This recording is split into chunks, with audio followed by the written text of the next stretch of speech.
Ձեռք բերեք իտալական եւ գերմանական նորաոճ պաստառների նշված տեսականին իդեալ համակարգից ամանորյա հատուկ գներով։ Մեկ հատը սկսած ընդամենը 3900 դրամից։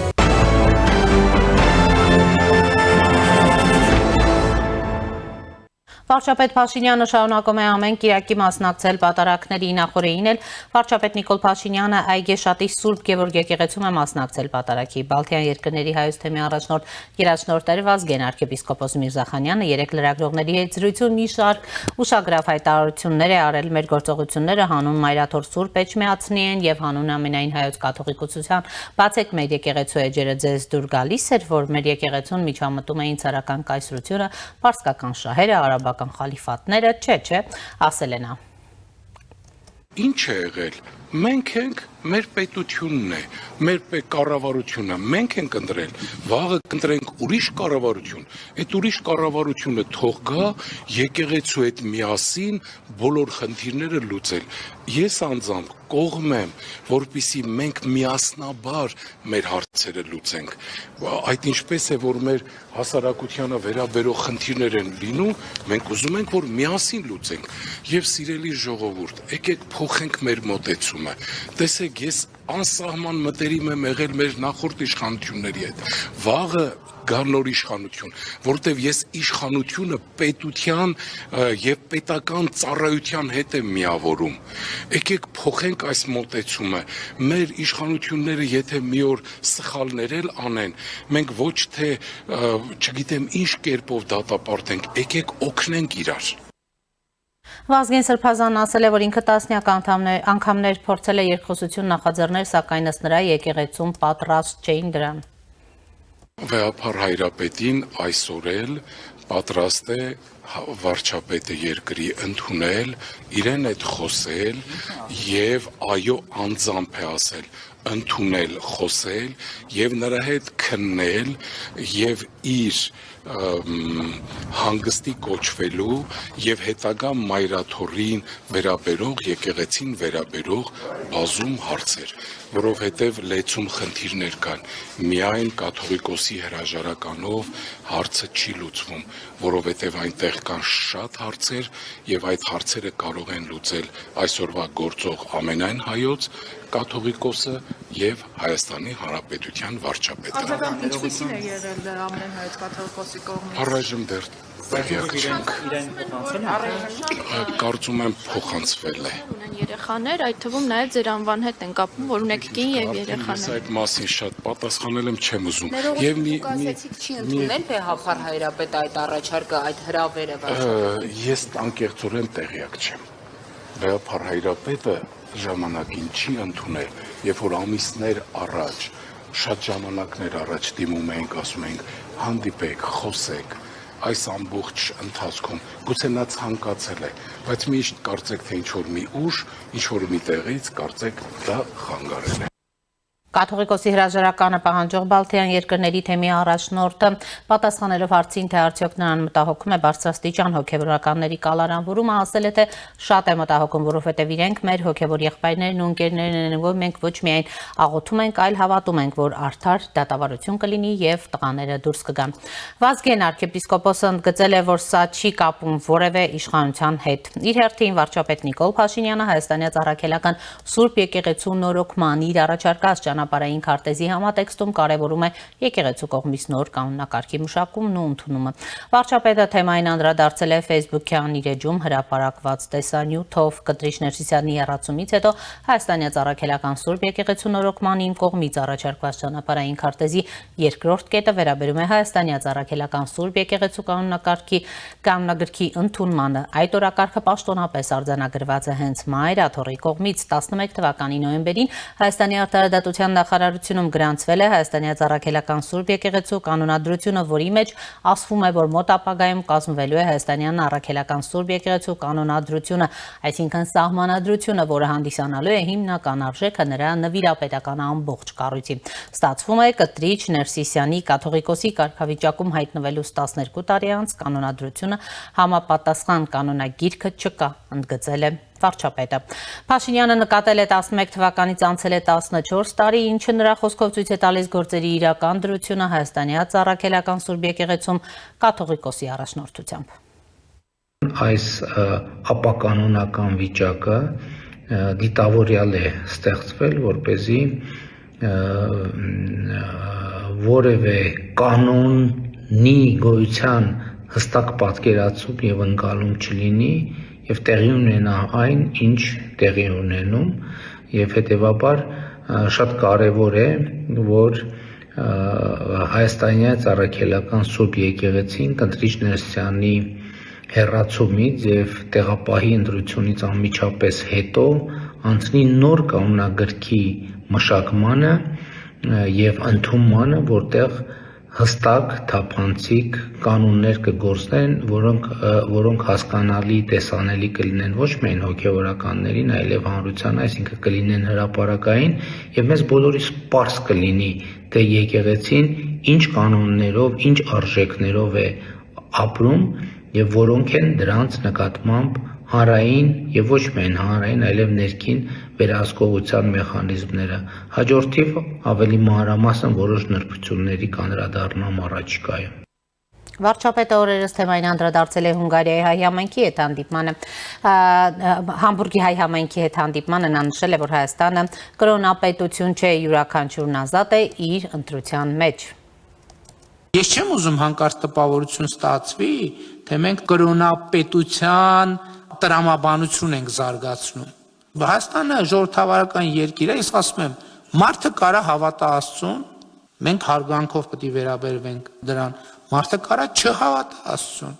մենք դրան հարգանքով պետք է վերաբերենք, մարդը կարա գնա պատարակի, մենք պետք է դրան հարգանքով վերաբերենք, մարդը կարա չգնա պատարակի, մենք դրան հարգանքով պետք է վերաբերվենք։ Շատ կարևոր է այս ամբողջ պատմության մեջ ամեն ինչը իր տեղում դասավորել, որպեսզի հանկարծ շփոթ չստեղծվի։ Ես բացարձակապես վարչապետի կարգավիճակում չեմ պատրաստվում միջոցներ ձեռնարկել, որ այ դու պետքա հավատ ունենաս Աստծո նկատմամբ եւ պետքա այսպիսի հավատ ունենաս եւ այս մեթոդով, այս տեքստով, այս մեթոդաբանությամբ։ Փաշինյանը նշել է, որ որպես վարչապետ չի պատրաստում միջոցներ ձեռնարկել մարդկանց ստիպելու հավատ ունենալ Աստծո նկատմամբ։ Մենք կառավարությունը որևէ պաշտոնյա վարչապետը չի կարող քաղաքացիներին բաժանել աղանդավորների եւ ոչ աղանդավորների։ Վարչապետի կարգավիճակում ես չեմ պատրաստվում միջոցներ ձեռնարկել, որ այ դու պետքա հավատ ունենաս Աստծո նկատմամբ եւ պետքա այսպիսի հավատ ունենաս եւ այս մեթոդով, այս տեքստով, այս մեթոդաբանությամբ։ Կրոնի ազատությունը նշանակում է ինչպես հավատալ նրան, ինչին ուզում ես հավատաս, եւ չհավատալ նրան, ինչին ուրիշները հավատում են։ Եվ այս պահին զրուցելու եմ Գյումրիի ժուրնալիստների ասպարեզ ակումբի ծրագրերի համակարգող Լևոն Բարսեղյանի հետ։ Պարոն Բարսեղյան, բարև ձեզ, շնորհակալ եմ միանալու համար։ Բարև ձեզ, բարև ձեզ։ Եվ այսպես, պարոն Բարսեղյան, վարչապետը շարունակում է ամեն կիրակի մասնակցել պատարակների եւ դրան զուգահեռ նաեւ տարբեր հայտարարություններ է անում, խոսում կանոնագրքի անհրաժեշտության մասին, շարունակում պնդել վեհափառի հեռացման անհրաժեշտության մասին, եկեղեցու թափանցիկության մասին է խոսում։ Պրոցեսները ուր են տանում եւ ինչպես եք գնահատում, համեցեք։ Իր նշած տավանանքի ազատության իրավունքից է օգտվում, բան չկա ասելու, կարող է հավատալ, կարող է չհավատալ, ինչ ասեմ, առանձնահատուկ բան չկա տեղ ասելու։ Ես կուզեի, որ իհարկե պետություն եկեղեցի հարաբերությունների կարգավորման հարցում մի քիչ էլ զբաղվեր իր պարտականություններով, իրավունքը իրավունք, գնալ, աղոթել, պատարակել, ծնկի գալ, քարոզել, որ մարդիկ ունեն սահմանադրական իրավունքներ, շատ լավ է, հրաշալի է, խոսք չունեմ, բայց շատ կուզեմ, որ իր պարտականությունները կատարեր եւ վերջապես սկսեր օրենսդրությամբ կարգավորել պետություն, եկեղեցի, պետություն, կրոնական կազմակերպություններ հարաբերությունները ավելի քան կարգավորված է եղած օրենսդրությամբ։ Իսկ եղած օրենսդրությամբ շատ վատ է կարգավորված, շատ թերի է կարգավորված։ Վարչապետը երևի այդ պաշտոնի մարդը պիտի որ իմանա, որ այդ կարգավորումները թերի են։ Կարգավորման տեսանկյունից չեմ ուզում խոսել են բանը կանոնագիրքը ընդունեն, կաթողիկոս ընտրեն, բան, դա պետության գործը չէ, դա թողնենք։ Պետության անելիքների մասով մի բան է կրկնում, ինչ ասել է անցած տարիների ընթացքում 3 թե 4 անգամ, ասել է, որ առաջարկել է եկեղեցուն բերել հարկային դաշտ, գույքահարկ եւ այլն, վճարած հարկերը եկեղեցուն վերադարձնելու խոստումով։ Այսինքն օրենքներով խոստանում է կարգավորել, այդպիսի մի կարգավորում ունենալ։ Ինչը ինձ համար բացարձակ մերժելի է, երկրորդ մասն է մերժելի։ Առաջին մասը բացարձակ ընդունելի է։ Շատ վաղուց Հայաստանի բոլոր կրոնական կազմակերպությունները, ես չգիտեմ են մյուսները փոքր ազդեցություն ունեցող կրոնական կազմակերպությունները ինչ ծավալով են վճարում հարկերը, ունեն ինչ որ արտոնություններ թե ոչ, բայց Հայ առաքելական Սուրբ Եկեղեցի կրոնական կազմակերպությունը շատ վաղուց պիտի հարկային դաշտում լիներ։ Ինչ է նշանակում սա իմ ընկալումներով։ Հետևյալը ամբողջ ունեցած գույքի տարբեր տվյալներով 600-ից 800 անշարժ գույք։ Հողամասեր են, շենքեր են, շինություններ են եւ այլն, այդ ամբողջի համար բոլորը եթե տիրապետում են նման բանի, պիտի վճարեն գույքահարկ։ Եթե քաղաքացին վճարում է իր փոքր հողամասի համար, մեծ հողամասի համար գույքահարկ է վճարում, պարոն Փաշինյանը պիտի բացատրի, թե ինչու պիտի եկեղեցին չվճարի։ Չի վճարել 30 քանի տարի։ Եվ եթե վճարի, ինչու պիտի պետությունը վերադարձնի այդ հարկերը եկեղեցուն։ Ինչու պիտի մնացած հարկատուներին վճարած հարկերը չվերադարձնի։ Այս հարցի պատասխանը Փաշինյանը պիտի տա, ինչի է որոշել բյուջեի եւ ժողովրդի հաշվին լավություն անել կրոնական կազմակերպություններից մեկին Հայաստանում։ Ինչու՞։ Դրանից բացի բազմաթիվ ուրիշ բաներ կան, որը պետությունը պիտի կարգավորի։ Օրինակի համար եկեղեցին եւ բազմաթիվ ուրիշ կազմակերպություններ արտերկրից զանազան ներկրումներ են անում, ապրանքների ներկրումներ։ Եվ դիմում են բարեգործական հարցերը կարգավորող հանձնաժողովին, խնդրում են իրենց ազատել մաքսատուրքից ավելացված արժեքի վճարից։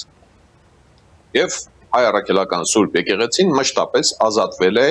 այդ տուրքը եւ այդ հարկը վճարելուց ներմուծումների ժամանակ։ Ես դեռ չգիտեմ մի դեպք, երբ մերժվել է, ասել են չէ, այս բանը որ ներկրում ես, մերժում ենք, ախպեր, վճարի պետությանը։ Ինչու պիտի բոլորը վճարեն ներկրումների ժամանակ մաքսավճար եւ հարկ, իսկ Հայ առաքելական Սուրբ Եկեղեցի կրոնական կազմակերպությունը չպիտի վճարի։ Փաշինյանը եւ քաղաքացիական պայմանագիրը պարտավոր է պատասխանել այս հարցին, չէ՞։ Ֆինանսական շարժերը, կանխիկ բոլոր շարժերը պիտի հաշվիչ տրամարկղային մեքենայով անցկացվեն եւ պիտի կտրոն տպվի։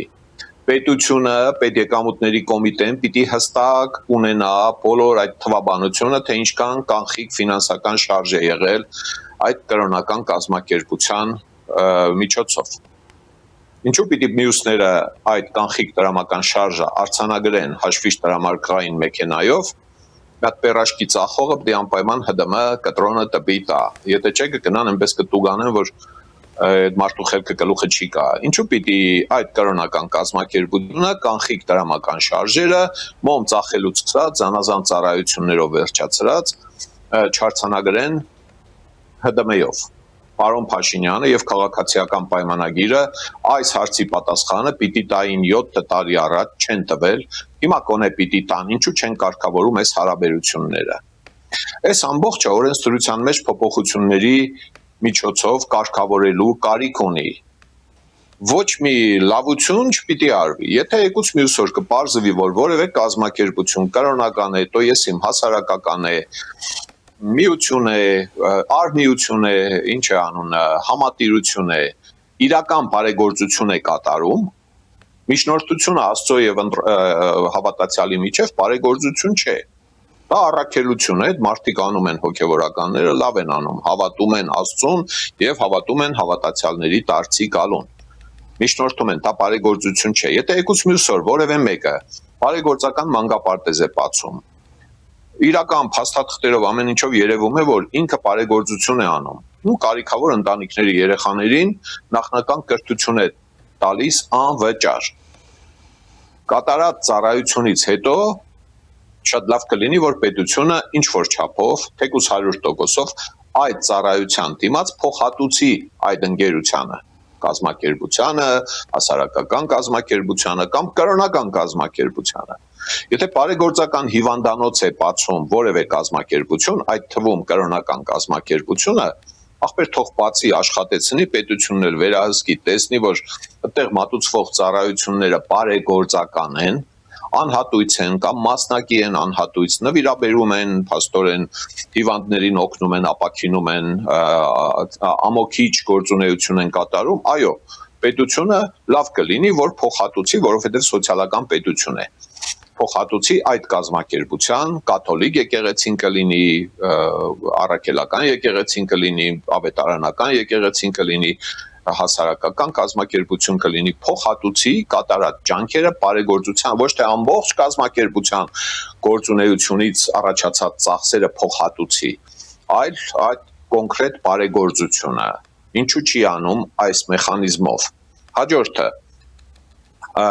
կրոնական կազմակերպությունների գույքը, հաստիկացուցակները, բյուջեները, եկամուտներով եւ ծախսերով պիտի բաց եւ թափանցիկ լինեն։ Դրանք շահույթ հետապնդող կազմակերպություններ չեն։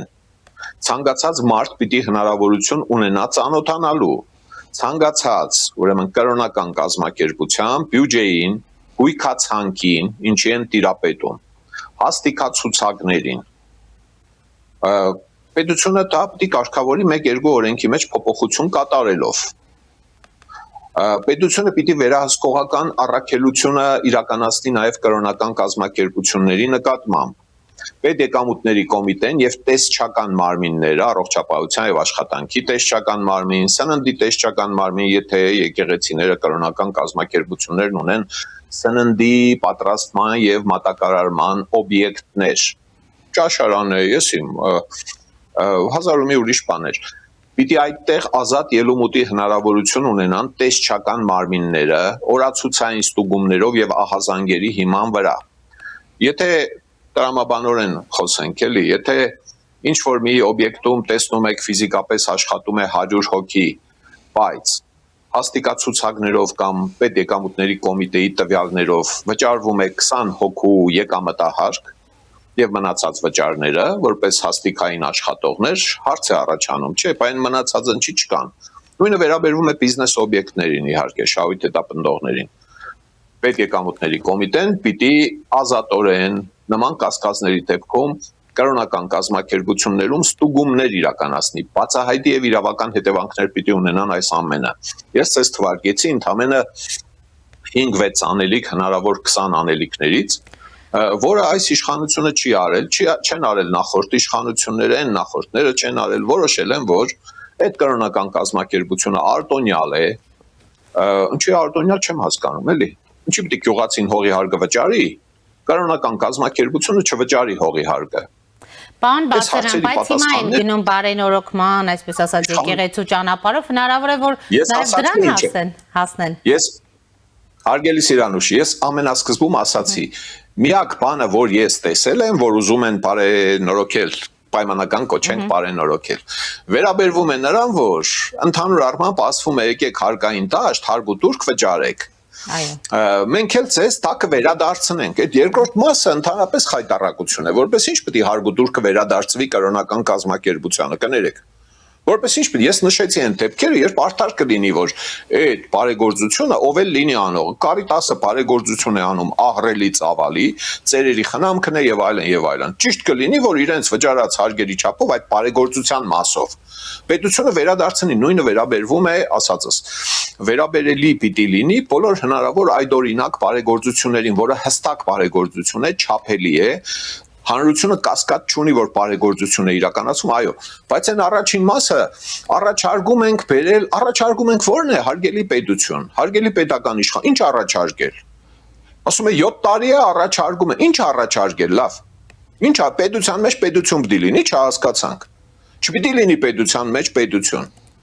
Ոչ մի տեսակի պետության մեջ չպիտի լինի, որովհետև դրանք ռիսկեր են պարունակում։ Այսօր լավ են իշխանության հետ, եկուց վատ են իշխանության հետ, այսօր լավ են, մյուս օրը նորից վատ են եւ այլն, կապ չունի։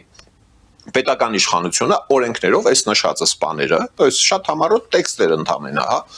Պիտի օրենքներով կարգավորի սա։ Արդարադատության նախարարը ինձ ահազանգեր են հասնում։ Արդարադատության նախարարությունը, նախարարը ես սխալ ասացի, նախարարությունը երկար ժամանակ է, մի քանի տարի է, լրջորեն դիմադրում է համանման հատուկենտ առաջարկություններին։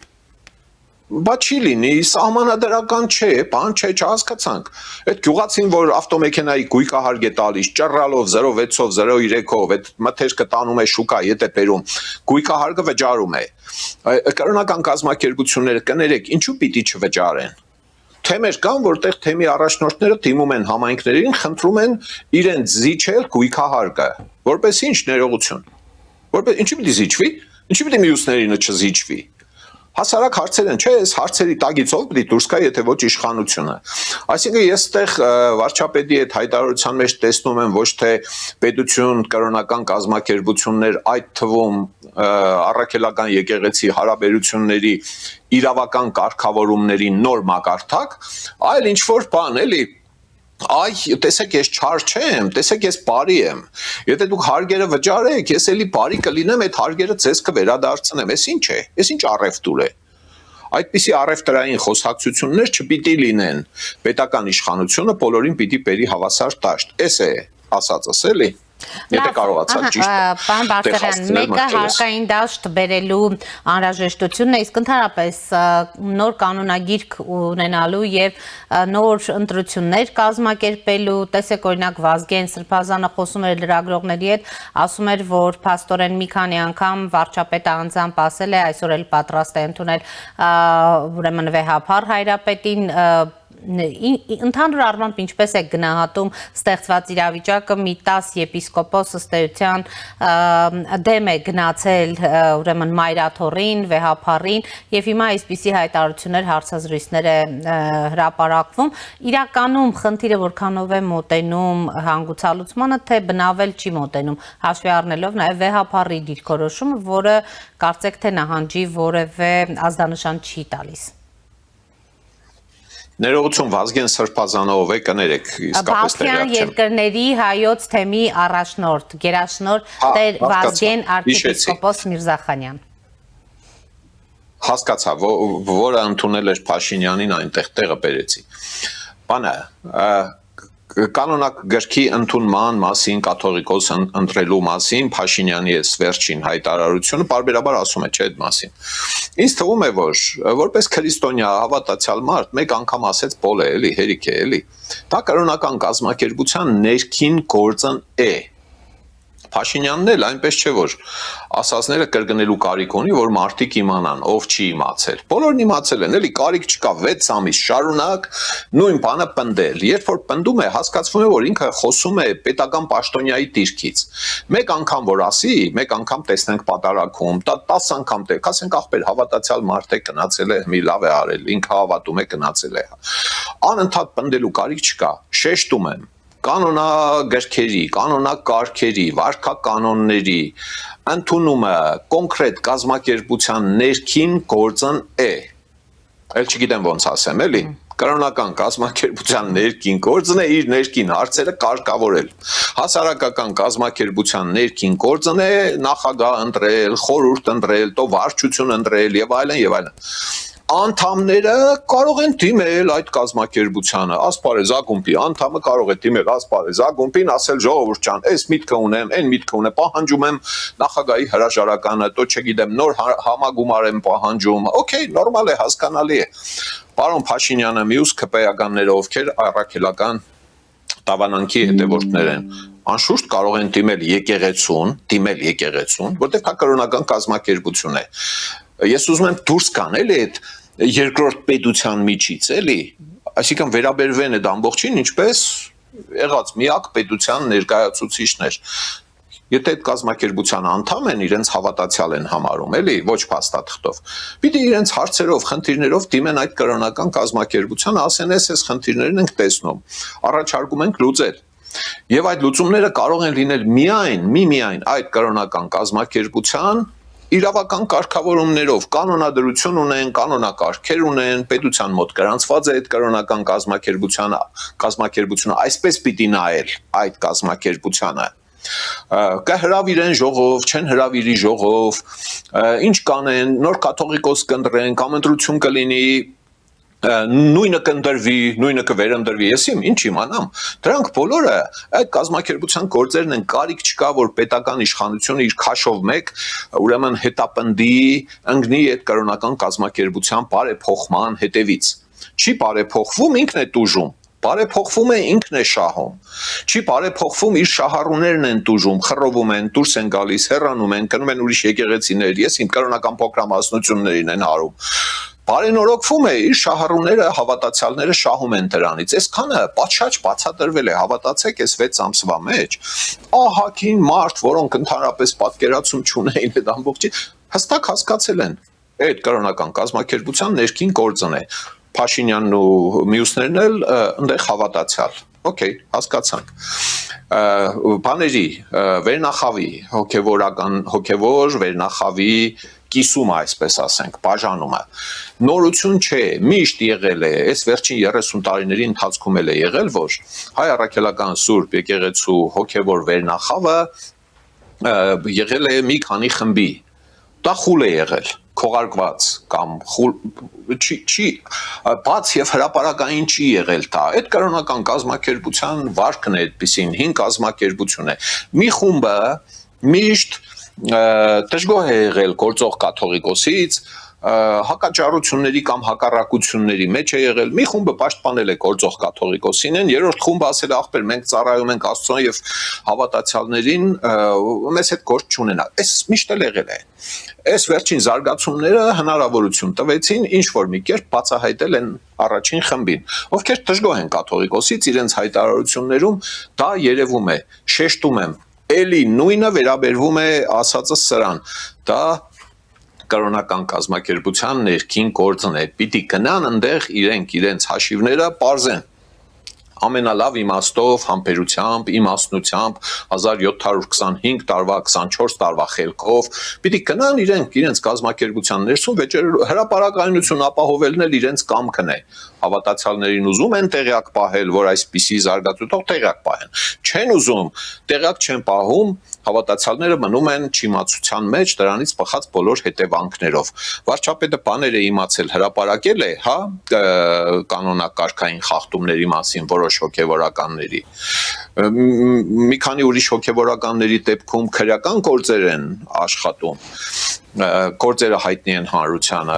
հա ինչ անենք, ժողովուրդը իմանում է եւ ըստ այդմ իր վերաբերմունքը փոխում է դեպի այդ եկեղեցին, ոմանք ասում են լավ են արել, մենք միանում ենք, ոմանք ասում են շատ վատ են արել, մենք գործ չունենք դրա հետ, քանի այնտեղ կաթողիկոսը Գարեգին Ներսիսյանն է, պետական իշխանությունը պիտի զուսպ լինի, հեռու լինի որևէ կրոնական կազմակերպության գործերին միջամտելուց, այնպիսի ազդեցությունից, որը կարող է մեկնաբանվել որպես միջամտություն հավաքական մեկնաբանության մասին է խոսքը ոչ թե մի հոգու կարծիքով դրա փոխարեն պետական իշխանությունը այս մեր հարցազրույցի սկզբում նշածս բաները պիտի անի պիտի կարգավորի պետական իշխանություն կրոնական կազմակերպություններ հարաբերությունները հարկային դաշտ թափանցիկություն արտոնությունների վերացում արտոնությունների նպատակային դարձնել տեղեկատվության ազատության մասին օրենքի մեջ մտցնել կրոնական կազմակերպությունները նաև կուսակցությունները նաև հանկարծությունաբերողներին, որպեսզի նրանք լինեն տեղեկություն տրամադրող պաշտոնյաներ եւ քաղաքացիների հարցումներին ի պատասխան տրամադրեն այդ տեղեկությունները։ Սա շատ վաղուց միտք է 20 տարի պնդում ենք, չկա, իրենք արտոնյալ են։ Գումարած իհարկե են մնացած բաները, որոնք հաղորդման սկզբում ես բացատրեցի։ Ես կարծում եմ, որ բոլորովին կարիք չկա, որ ես կամ այսպես մտածողները առերես հանդիպենք падգամավորների, Փաշինյանին, փոխվարչապետներին եւ այլն, շատ པարզ բացատրված է։ Չգիտեմ էլ ինչի կարիք կա, որպեսզի այս մտքերը տեղ հասել են։ Գիտեն իրանք։ Չեն անում, նշանակում է, որ չեն ուզում կարգավորել պետություն կրոնական կազմակերպություններից մեկի հետ հարաբերությունները։ Ինչի չեն ուզում կազմակերպել ասուլիսների ժամանակ լրագրողները կարող են հարցնել, օրինակ, ինչու պիտի պետեկամուտների կոմիտեն օրացուցային ստուգումներ չունենա կրոնական բոլոր կազմակերպություններում։ Ինչու պիտի տեսչական մարմինները չունենան այդ հնարավորությունը կամ գործնականում չկիրառեն։ օրենքով որ նային երևի ունեն, հա, բայց գործնականում դա չի կիրառվում։ Ինչու պիտի ավելացված արժեքի հարկ մաքսատուրք չվճարեն ներմուծումների ժամանակ եւ ազատվեն ներմուծումների ընթացքում այդ տեսակ ուրեմն վճարումներից պետական բյուջե, որպես ինչ պիտի փոխհատուցվի կամ փոխհատուցվի որն է վերադարձվի ինչ որ հարկային վճարներ, որոնք կանի երբևէ եկել գույքահարգ ինչի պիտի չվճարեն։ Այս հարցերին պարոն Փաշինյանը պիտի պատասխանի էլի։ Որոշ արտոնություններ ընդունելի ես համարում եմ, ես բարբերաբար ասել եմ այդ մասին, երեք էլ հաղորդմանս մեջ խոսել եմ։ Օրինակ, եթե կաթողիկոս է ընտրվում մեկը, որը Հայաստանի Հանրապետության քաղաքացիություն չունի, ազգային եկեղեցական ժողովը ընտրում է կաթողիկոս Ավստրալիայի քաղաքացու, ասենք թե, այո, պիտի ինքը ունենա քաղաքացիություն ստանալու արտոնյալ ռեժիմ, հասկանալի պատճառներով։ Այսինքն պիտի գնա ինչ է անունը անձնագրային սեղան այդ ընտրված կաթողիկոսը եւ արագացված կարգով դիմի ստանա անձնագիր։ Սա արտոնություն է։ Սա արտոնություն է եւ այլն, մի երկու մանր բան, որոնք անխուսափելի են, կարեւոր եմ համարում։ Իսկ այն մնացած բաները, որից մինչեւ հիմա օգտվել են ու որոշել են, որ իրենք պետություն են պետության մեջ, երկրում ինչ կեղծվել, ինչ ընտրակեղծիկ հանցագործություն ու այդ ինչ է, մարտի 1 բան եղել է, իրանք միշտ բանի գործող իշխանության կողքը կանգնած են եղել։ Այս իշխանության հետ թարսվել է, թելվել է, ուրեմն նախկինների հետ, որոշել է, որ պիտի դեմ ելնի այս իշխանությանը, մեկ էլ այս իշխանությունը հիշել է, որ այս եկեղեցու փողերը ինչ էր ասում պարոն վարչապետ, թույլ տվեք հիշեցնել, էլի, հա, այդ մի նախադասությունը։ Ոչ ոք չգիտի ինչպես է մեր եկեղեցին ֆինանսավորվում, ինչքան գումար է մուտք գործում, ինչպես է ծախսվում։ Այս նոր եք հիշել, պարոն Փաշինյան։ Ինչի եք հիշել։ Ինչի եք հիշել 7 տարի առաջ չենք ասել սա, 6 տարի առաջ, 5 տարի առաջ, 20 տարի առաջ, ասել եք, չեք իմացել, որ թափանցիկ չէ։ Շատ լավ էլ իմացել եք, ինչի եք նոր հիշել։ Հիշել է, որովհետև հայ առաքելական Սուրբ եկեղեցի կրոնական կազմակերպությունը ելել է գործող իշխանության դեմ տարբեր հոգևորականների կերպարանքով եւ հոգևոր խորհրդի բազմաթիվ հայտարարություններով։ Այստեղ ճղայնացել է պարոն Փաշինյանս, հիշել է, որ դու մի ասա, ֆինանսական թափանցիկություն չկա, այընկեր Թարգտուր ես մանր մունր բաներին, էլի, կուսակրոնություն, պատարակ եւ այլն, էլի, հա, ԱԱՑ-ի պաշտոնյա ղրգել հոգեվորականի մոտ, որ պատարակը պիտի խմբագրվի, սրբագրվի։ Այսինքն,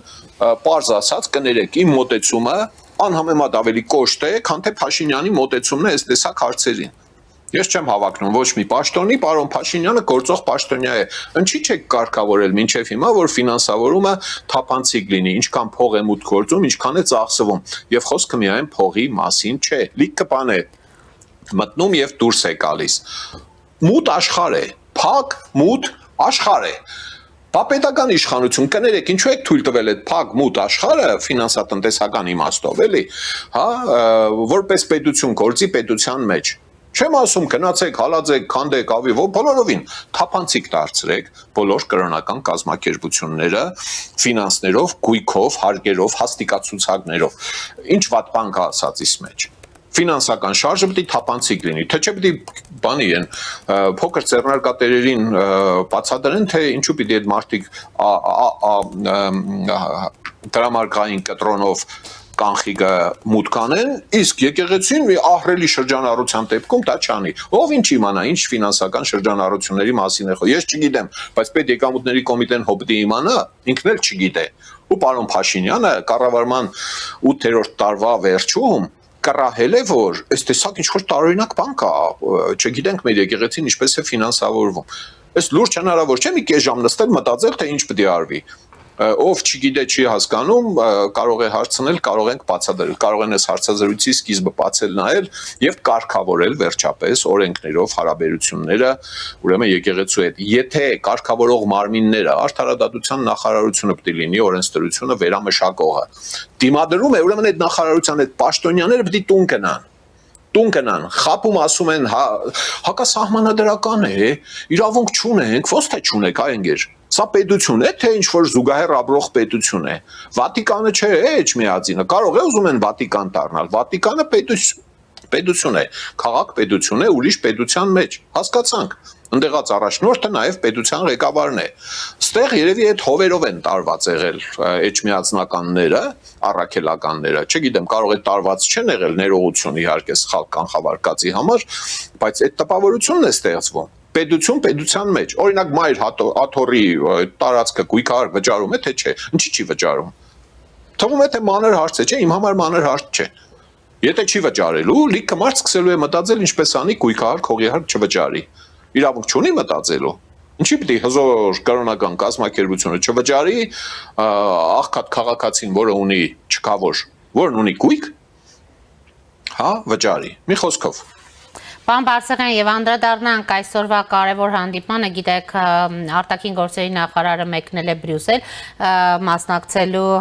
ուրեմն Եվրամիության անդամ պետությունների արտաքին գործերի նախարարների խորհրդի ձևաչափով հանդիպմանը, եւ արդեն Կայա Կալասն է հետաքրքիր հայտարարություն արել Հայաստանի մասով, մասնավորապես նշել է, որ այսօրվա հանդիպմանը քննարկվելու է նաեւ Հայաստանի հարցը, Հայաստանում ընտրություններ են սպասում, կքննարկենք, թե ինչպես կարող ենք օգնել նրանց, Հայաստանը օգնություն է խնդրել արտաքին միջամտությունը կանխելու համար, ինչպիսին մենք տրամադրեցինք Մոլդովային, ասել է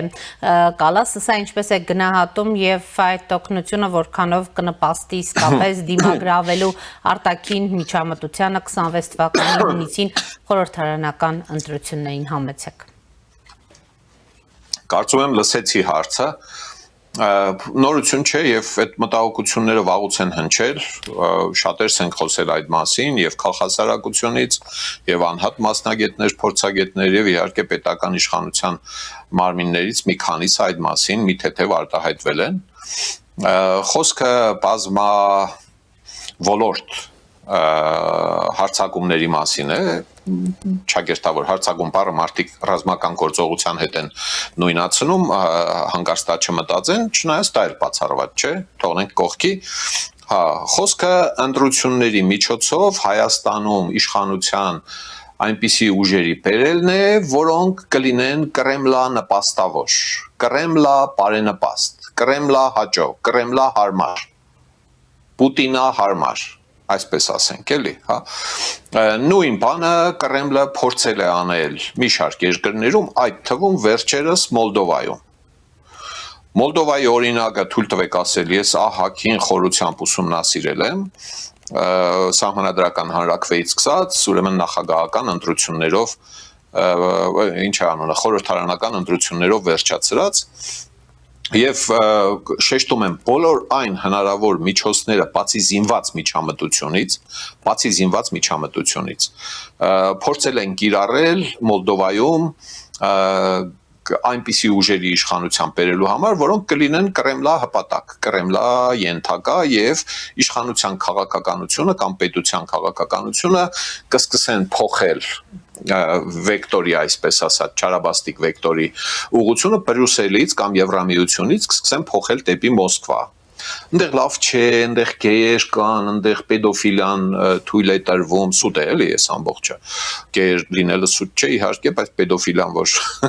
քրեորեն հետապնդելի չէ, իբր դա սուտ է։ Եվ այլն եւ այլն։ Ուրեմն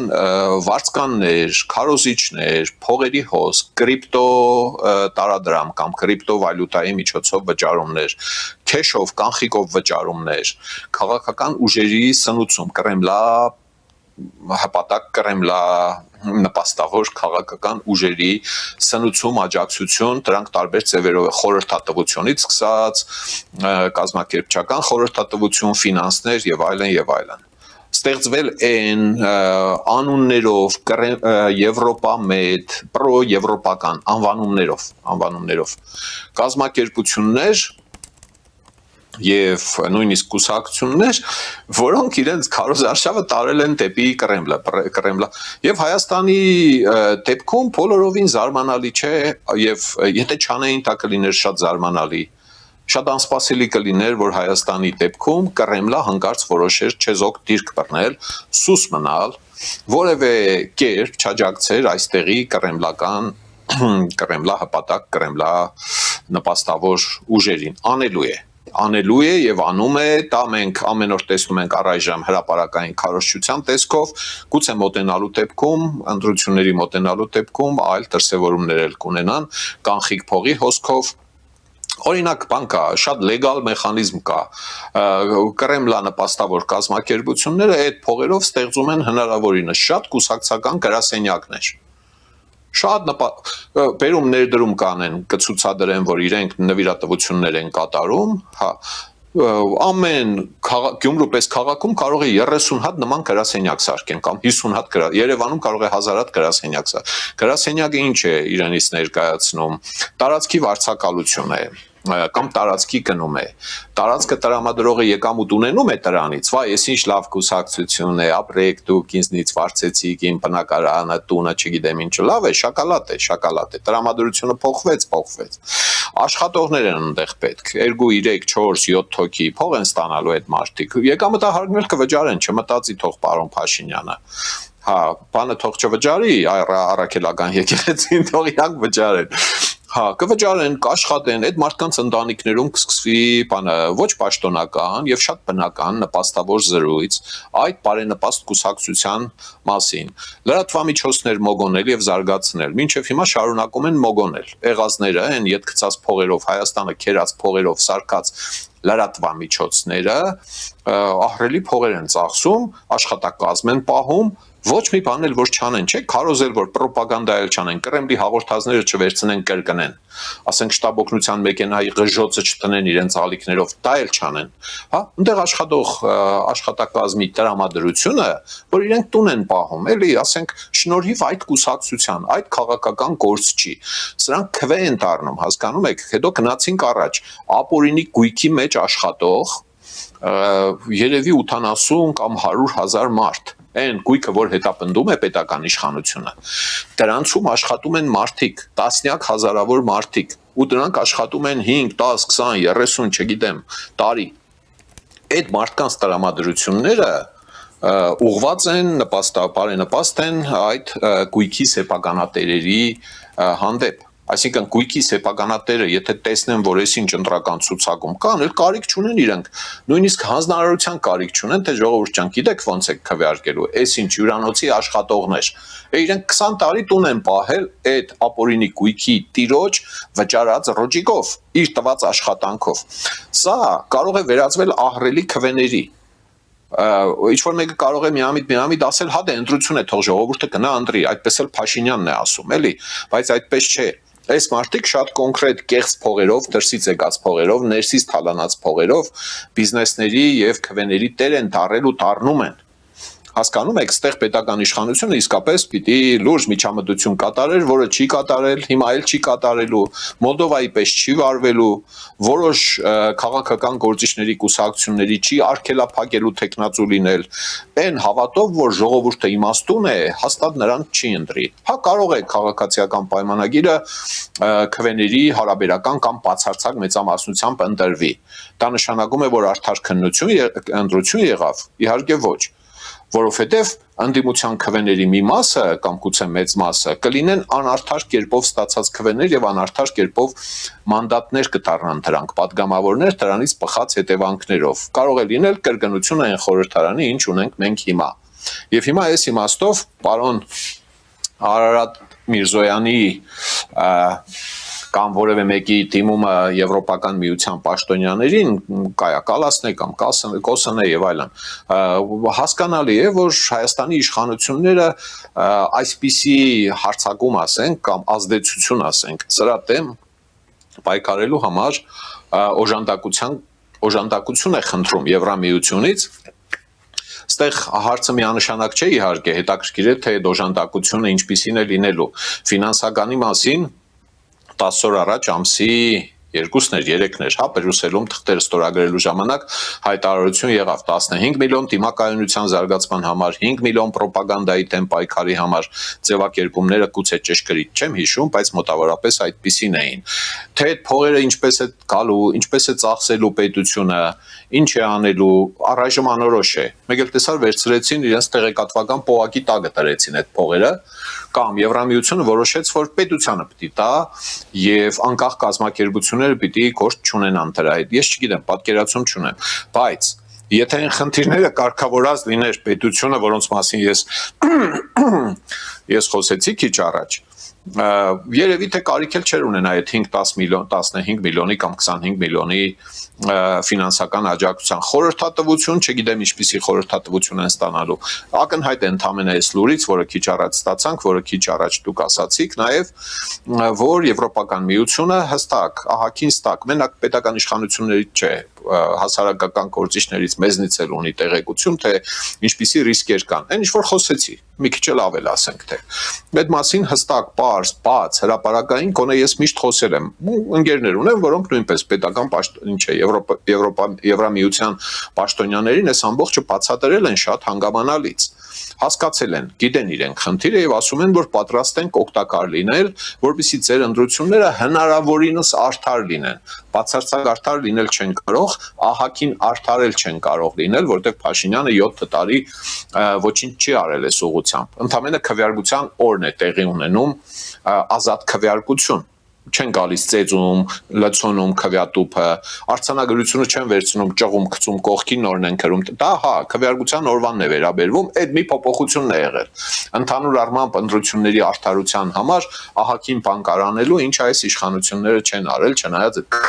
բացատրել ենք, գնում են թե կամ ստեղ հիբրիդային հարցակարգ ենք, մեզ օգնեք, չգիտեմ ինչ օգնություն են ուզում։